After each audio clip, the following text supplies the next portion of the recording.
Hello and welcome into the Recruiting Blitz. I am Greg Smith, Senior Recruiting Analyst here at Inside Nebraska, and I am joined once again by digital content extraordinaire and staff writer Jansen Coburn. Jansen, how are you, man? Man, I'm good, Greg. How are you, man? Oh, I'm pretty good. Like it's another weekend. We're kind of getting ready to kind of transition into spring football, so it's always kind of an exciting time. But it's always a little weird because you're coming out of what was a little bit of a slower time, even though it didn't feel like it with Nebraska recruiting and some of the things that were going on, and really transitioning into kind of a solid, steady flow of stuff happening both on and off the field with the team. So it's a good time. I feel like this is like a little bit of the calm before the storm, but I'm excited to get started here. Yeah, definitely. As of this weekend, there was a small, I think this is the end of the quiet period, correct? Yeah, the dead period is over now. Yeah. So they had a very small group of guys that came on campus and visited. I think it was four that we were able to confirm, and you got to talk to three of the four. If my list is correct, Carter Nelson, who needs no introduction, Isaiah McMorris, who Husker fans are familiar with as well, out of Bellevue West, Gibson Pyle, an offensive lineman from Houston, Texas, and then Ryan Ward, a unoffered tight end from New Jersey. So you got to talk to three of those four, Carter Nelson being the one who doesn't talk a lot to media. So run down the list. Who did you talk to? And what did you hear from each of them? Yeah, it's interesting because it was a smaller weekend, especially as we're leading up to the big March 24th, 25th kind of weekend where they do that big junior day. But it was an effective weekend. It's really interesting to me because for sure Nelson and McMorris are two guys that are at the top of their position groups for Nebraska for the 2024 class. Both guys, by the way, are also scheduled to come back for that big junior day at the end of March here. So in my opinion, it's a huge deal to get both of those guys on campus ahead of that big day so that they can continue to build those relationships. Anytime, especially for Carter Nelson, considering how, and we talked about this last week's video about how his recruitment has blown up. Anytime you get him on campus for Nebraska, it's a good thing because you get him in with Bob Wager, get him in with Coach Matt Rule, and build those relationships, and Marcus Satterfield as well, right? Isaiah McMorris is a little bit in the same way as he's got a lot of visits coming up this spring to a lot of really quality programs as his recruitment has elevated. And what McMorris told me is that this weekend was really about him getting to meet face to face with wide receiver coach Garrett McGuire, right? And he said, and this is a quote, the vibes were great, and he had a good time, and so that's a really good thing for that, because you want, as McMorris has continued to blossom kind of as a recruit, and he's got Penn State, Minnesota, a number of other offers, and he's going to go visit all of those schools. You want Nebraska to stay close and in that one, and it sounds like they are, which is a really good thing. Now, I know that people also love to hear, they say, hey, wide receivers and tight ends are great, but tell me about the big boys. I'm going to get there now. Gibson Pyle is a really good prospect out of Texas. I think he projects as a tackle in college, and he's got offers. I think it's 23 offers, if I'm remembering correctly, from coast to coast, right? All over the place. And so that's a good thing to get him on campus. And one of the things that he told me, or two of the things that I thought really stood out, one, he loved his time with offensive line coach Donovan Raiola. I think that anytime that you hear of a guy really bonding with the position coach, that's good. He said they got on the whiteboard and looked at film, and he really liked his coaching style, so that's always good. And I think the even more important thing is that Gibson said that he's kind of leaving it open to either come back for the spring game, either for an official visit, because players can't take official visits for that spring game weekend on April 22nd, or take his official to Nebraska in the summer in June. But either way, he's going to take an official to Nebraska, and that's a really good sign coming off of that visit.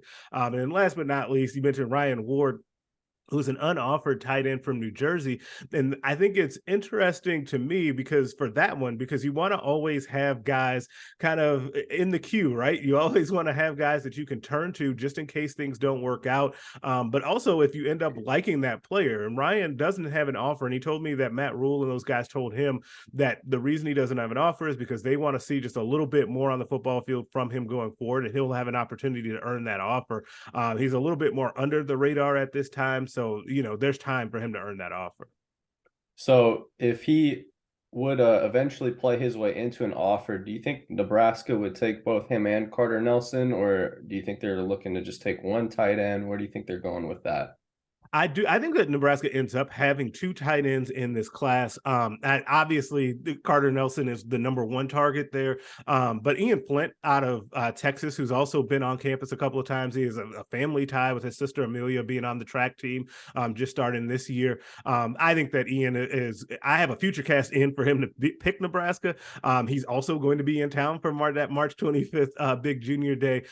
It wouldn't be surprised to see him in Nebraska's class sometime before the summer is over. So I think that they end up taking two. And I think the ideal situation is Nelson and Flint. And then we'll see kind of what happens with Ward, because you just never know. He's also a kid that he's a big kid, like 6'5", 240. He could also, switch positions, which is something we'll talk about here a little bit later, and something that this staff really likes to do. So you just never know. You keep those options open as you see guys blossom during their senior years. Yeah, definitely. And going back to Gibson Pyle, big offensive lineman from Texas, another Texas boy Matt Rule brought in. Always. A lot of offers. I think you said it was at 23, and he projects at tackle. How serious do you think he is about potentially coming to Nebraska? And if Nebraska's in the mix, who might be some of their competition to land his services? Yeah, I definitely think that Nebraska's in the mix there. And I think that Nebraska made a really good impression on him this weekend and kind of vaulted themselves up the list as well. The one thing I forgot to mention that he told me about too is the facilities. Like, we're now in a really good spot with the facilities that are being built and that will kind of open this summer, right? That it's no longer hey, down the road, we'll be able to get into this thing. The guys that are in this 24 class will spend their entire careers in that facility. And so that ends up being a big deal, right? So he mentioned that a lot. And he said that he thinks Nebraska will have the best facilities in the country once those are done. So keep an eye on that too. But I do think that Nebraska is right there in the mix for him. Some of the other schools that he kind of told me about ahead of his visit that he also wants to go and check out. He's going to go to Northwestern. Arizona State is kind of in the mix. North Carolina, which is a team that, has been on the rise a little bit under Mac Brown. They're in the mix. Stanford is another program that has done really well with offensive linemen, obviously, throughout, these last 10 or so years. That's another school that's in the mix for Pyle too. So Nebraska's got some pretty good competition there, but I do think that they're definitely in the mix for Gibson Pyle, which is a great thing to keep that Texas pipeline rolling. And then some of those other guys we talked about, obviously the in-state guys, Carter Nelson and Isaiah McMorris, their recruitment's far from over. Most of these guys' recruitments are far from over, and they're going to take some other visits. Do you think any of them could be back later on in the month for the big visit weekend? Do you know anything about that, or potentially some of these guys coming back for the spring game? Yeah, well, both Nelson and McMorris are confirmed by me to come back for the big visit weekend in March. It wouldn't surprise me if either of them popped up for the spring game as well. But I think the next step is getting them back on campus for that big junior day in March, because we'll continue to talk about that more and more as we get closer. But the one thing that I do want to keep in mind about that day is that it really tells you that's going to tell us kind of Nebraska's board, right? And who they view as their top guys. And that also signals that to the players, right? If you're a guy that's coming in that weekend with all those big time players, you're going to look around and be like, oh, this is what this could be like if we all kind of came here. And it shows me that the team is really serious about bringing me in. That weekend is going to be a really big deal. Yeah, and I'll spare you asking the question this episode Uh-oh. of how many guys are going to bring in, because we'll talk about that more as Boy. the time gets near, but that's going to be fun one to talk about all the talent that they're bringing in there. Right. But as of the day that this video is going out, which will be tomorrow, which as you're hearing this, it's Monday. It's 2 weeks from spring ball. And you and I were talking about it, and it's interesting because they brought in a lot of new recruits that project possibly at several different positions. And I thought that that would be an interesting topic of conversation to talk about some of those versatile players that are in the 2023 class or maybe transferred. So let's start with the recruits, right? That Nebraska signed in 2023. Who are some guys that not necessarily are competing in spring ball? They might be in spring ball, but they also might be coming in fall camp. Who are some of the guys that are versatile and could play a couple different positions, and what positions would those be?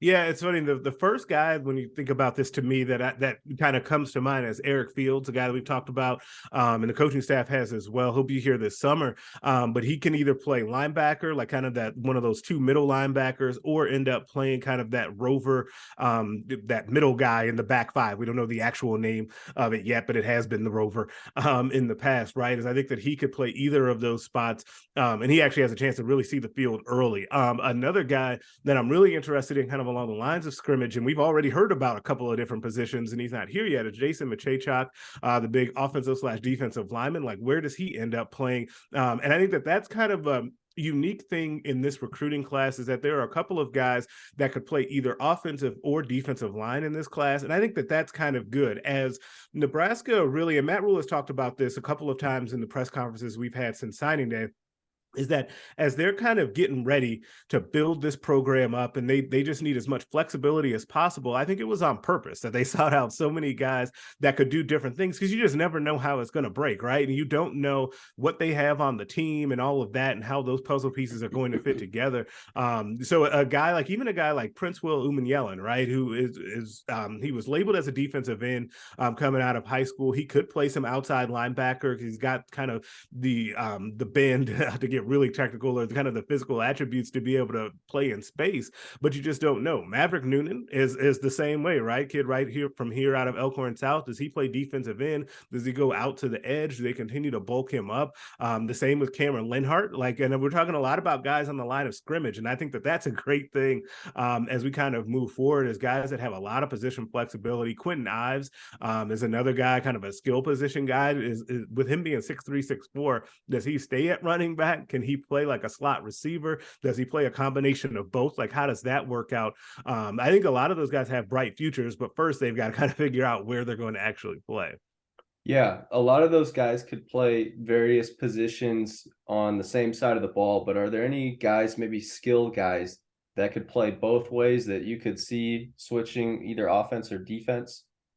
Man, that's tough. You know, the funny thing is, the first guy that kind of comes to mind on that is Malachi Coleman. You could see it. The only problem, and I've said this before here, elsewhere, all over the place, I still think that wide receiver is where he needs to stay. I think that he's got like first round NFL draft pick potential as a wide receiver if he unlocks that. But I understand why people see his size and speed and say, hey, let's bulk him up a little bit and let him be kind of a terror off the edge. I totally understand that. And I get the allure for him too, because he's talked about that too, about, you know, kind of asking the coaches if he can get a couple plays on defense too. We'll see how that goes. It's really tough to do, but I would like to see him stay at wide receiver, but he could be one of those guys. I think you're right. I think he is a receiver. He reminds me of DK Metcalf when he goes Yeah. up for some contested balls. Now there's players on the roster now, and there's a new set of eyes watching these guys. So these new coaches are gonna have their own evaluations of these players that are already here. And there's some good athletes on Nebraska's football team. It seems like there has been for the past couple seasons, and it just hasn't clicked for the team. Who are some of the current players that Matt Rule didn't necessarily recruit? They were already here that could be candidates for some position switches, or could just show some versatility in spring ball? Yeah, I think that this is going to be a question that I definitely think comes up when we talk to Matt Rule, depending on when you end up watching this. We're going to talk to him, like you said, on Monday. I definitely think this is coming up, and it's going to be one of the biggest topics of spring football, in part because Matt Rule has talked about it a lot, right? He talks about that being kind of a secret sauce to rebuilding programs, is finding out guys' true positions and getting them in that right spot. One of the guys that comes to mind for me is right here from Lincoln, Jake Applegate.